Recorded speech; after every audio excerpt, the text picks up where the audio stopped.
Oka drone ulan bin kulit.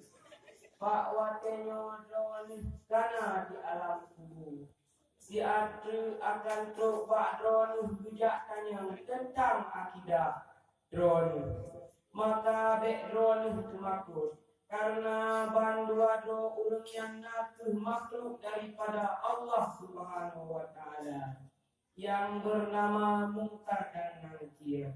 Maka apabila kita nyembah drone, so Tuhan drone, agama drone, dan teh kiblat drone, dan teh imun drone, dan so saudara drone, maka drone menjauh dengan lisan yang fasih dan ikut yang sahih.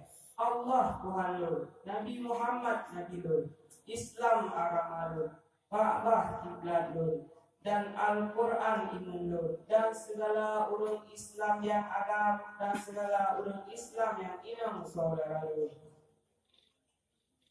InsyaAllah ta'ala minal amin.